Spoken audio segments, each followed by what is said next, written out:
अस्सलामुअलैकुम everyone, I am doctor Shanza Tahir and आप देख रहे हैं डॉक्टर मोटिवेशन। आज की वीडियो के अंदर मैं आपके साथ डिस्कस करने लगी हूँ, जैसा कि आपको टाइटल से नज़र आ रहा है, 25 डेज़ का प्लान है आपके लिए। पूरा प्लान होगा जिसके अंदर आपकी फिजिक्स, केमिस्ट्री, बायोलॉजी सारे सब्जेक्ट कवर होंगे। ठीक है, आपका 25 डेज़ के अंदर एमडी कैट के सारे सिलेबस को आप कवर करेंगे, जिसके अंदर सारे सब्जेक्ट्स होंगे, फिजिक्स, केमिस्ट्री, बायो और इंग्लिश।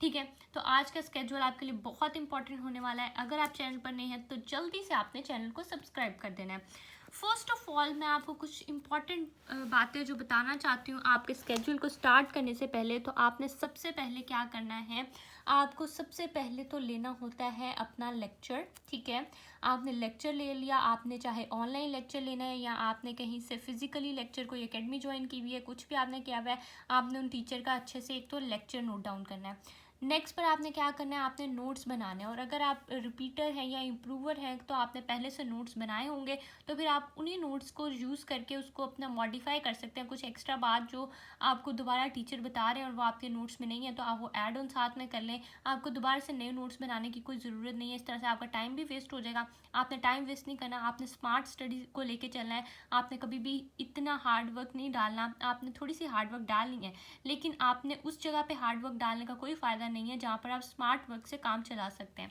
ठीक है, तो आपने नोट्स को अपने को मॉडिफाई कर लेना है। ठीक है, आपने उसके बाद करनी है जी बुक रीडिंग।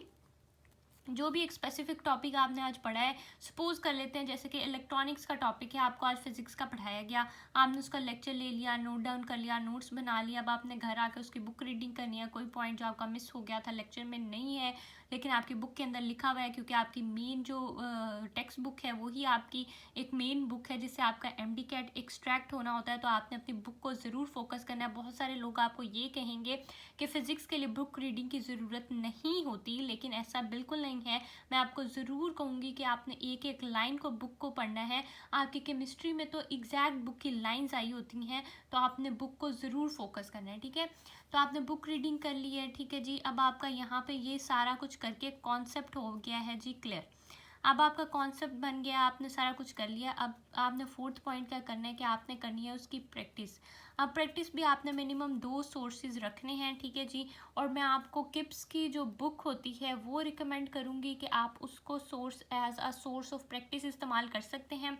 एंड साथ ही मैं आपको स्टेप के टेस्ट जो होते हैं, जो उनके प्रैक्टिस टेस्ट होते हैं, वो रिकमेंड करूँगी as a source of practice. Step की जो प्रैक्टिस बुक है वो एज सच इतनी अच्छी नहीं है, मतलब इतना क्वालिटीड एमसीक्यूज़ नहीं है। आप सॉल्व कर सकते हैं लेकिन इतने अच्छे एमसीक्यूज़ नहीं होते हैं। ठीक है, मैंने खुद सॉल्व की हुई है, आपके पास टाइम है तो आप कर सकते हैं। लेकिन जो इनके टेस्ट होते हैं, दीज आर सो इम्पॉर्टेंट। इनके टेस्ट के एग्जैक्ट क्वेश्चंस जो हैं वो एमडी कैट में आते हैं, तो आपने इनके टेस्ट कभी मिस नहीं करने और किप्स की बुक को आपने कभी मिस नहीं करना। ठीक है, ये था हमारा बेसिक सा एक ओवरव्यू कि आपने किस तरह से लेकर चलना है। अब हमारे पास ये एक स्केड्यूल है जो हमारे पास 25 डेज़ तक आ रहा है। देखिए, मैंने 25 डेज़ तक उसको साइड में बना लिया है। उसके बाद मैंने क्या किया है कि मैंने ना उसको बहुत मोनोटोनस सा हो गया था जब मैंने उसको लिखा, तो मैंने तो 3 डिफरेंट हाईलाइटर से ना तीनों डिफरेंट सब्जेक्ट्स को ना हाईलाइट कर दिया। अब हमने ये जो येलो कलर है वो इस्तेमाल किया हुआ है अपने बायो के लिए। ठीक है, हमारे पास जो पिंक कलर है वो मैंने इस्तेमाल किया है अपने फिज़िक्स के लिए, एंड जो ग्रीन कलर है उसको मैंने इस्तेमाल किया है फॉर योर केमिस्ट्री। ठीक है, और जो आपके इंग्लिश होगा उसको मैंने हाईलाइट नहीं किया हुआ। अब हम जल्दी से चलते हैं अपने स्केड्यूल की तरफ।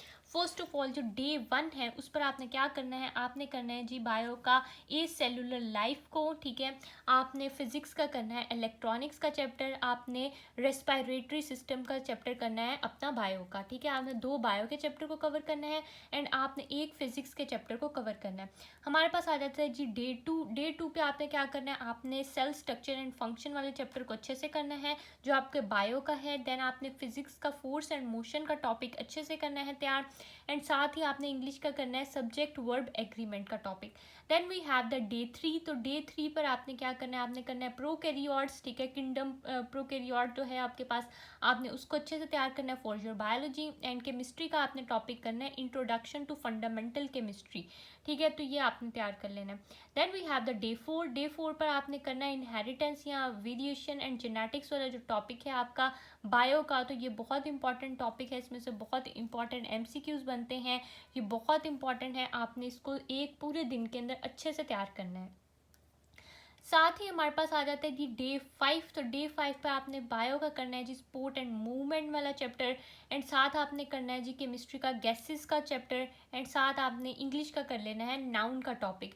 इंग्लिश के लिए मैं अपने पूरे चैनल के ऊपर पूरी प्लेलिस्ट डाल चुकी हूँ इंग्लिश के लिए, जिसमें थोड़े से कुछ लेक्चर मिसिंग है, पंक्चुएशन मिसिंग है और आपकी प्रपोजिशन मिसिंग है, वो भी मैं कमिंग डेज के अंदर वो डाल दूंगी, जिसके अंदर मैंने आपको किप्स की बुक से भी पढ़ाया है, आपको केमिकल ग्रामर से भी पढ़ाया, तो वो आपके लिए बहुत बेनिफिशियल है। मैंने भी दोनों बुक से पढ़ा था, क्योंकि कुछ रूल्स ऐसे हैं जो केमिकल ग्रामर में लिखे हुए हैं लेकिन किप्स में नहीं है, और कुछ किप्स में लिखे हुए हैं केमिकल ग्रामर में नहीं है, तो दोनों को कंसल्ट करना बहुत ज़रूरी है। तो आपने दोनों को करना है, आपने दोनों लेक्चर सुनने हैं, अपने नोट्स बनाने हैं, फिर आपने उन्हीं को बार बार रिवाइज करना है और उनको प्रैक्टिस करना है। इंग्लिश के लिए आपने जस्ट यही करना होता है, ठीक है। देन हमारे पास आ जाता है जी डे 6। डे 6 पर आपने करना है जी बायो एनर्जेटिक्स का टॉपिक, एंड साथ आपने करना है अपना सॉलिड्स का topic for your chemistry, and English के लिए आपने करना है प्रोनाउन का topic. Then we have the day 7। Day 7 पर आपने करना है जी अपना बायो का topic chemical and nervous coordination, and साथ आपने करना है इंग्लिश का एडवर्ब एंड एडजेक्टिव का topic. Then we have the day 8। Day 8 पर आपने करना है बायोलॉजिकल मॉलिक्यूल, जो आपका बायो का टॉपिक है, ये भी बहुत इंपॉर्टेंट है, कंसेप्चुअल एमसीक्यूज बनते हैं, आपने इसको जरूर अच्छे से करना है। Then we have the macromolecules, जो आपका केमिस्ट्री का टॉपिक है, and then we have the digestive system, वो भी आपके बायो फर्स्ट ईयर का टॉपिक है। Then we have the day 9। Day 9 पर आपने केमिस्ट्री का करना है एटॉमिक स्ट्रक्चर का टॉपिक, एंड साथ आपने करना है अपना बायो का एंजाइम्स एंड लिम्फेटिक सिस्टम का topic. Then we have the day 10। Day 10 पर आपने करना है केमिस्ट्री का लिक्विड का टॉपिक, एंड साथ आपने करना है अपने बायो का रिप्रोडक्शन एंड कार्डियोवेस्कुलर सिस्टम, और साथ इम्यूनिटी का topic.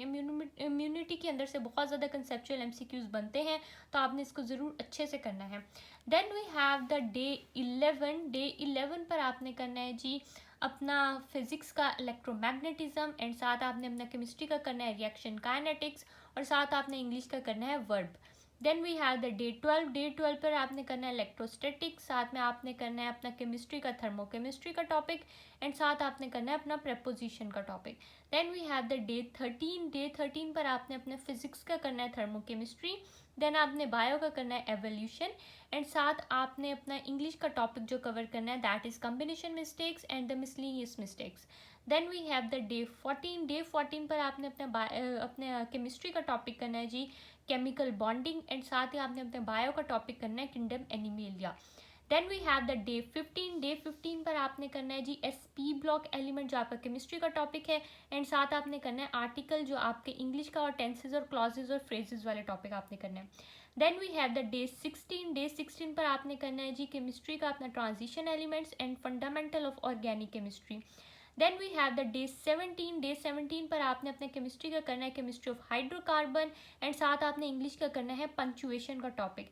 Then we have the day 18। Day 18 पर आपने करना है अल्काइल हैलाइड केमिस्ट्री का, आपने फिजिक्स का करना है वेव्स, एंड साथ आपने वो कैप करनी है।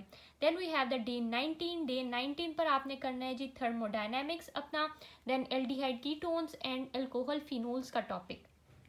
Then we have the day 20। Day 20 पर आपने करना है एटॉमिक एंड न्यूक्लियर फिजिक्स और वोकैब करनी है और इंग्लिश को सारा रिवाइज कर लेना है। Then we have the day 21, जिस पर आपने करना है केमिकल इक्विलिब्रियम, और साथ आपने करना है जी rotational and circular motion physics का। Then we have the day 22, जिस पर आपने वर्क एनर्जी करना है एंड केमिस्ट्री का करना है carboxylic acid. Then we have day 23, जिस पर आपको करना है electromagnetic induction and life process of plant को। 24 पर आपको करना है current electricity and vocab, and 25 पर आपको करना है dawn of modern physics, and साथ में वोकैब का टॉपिक।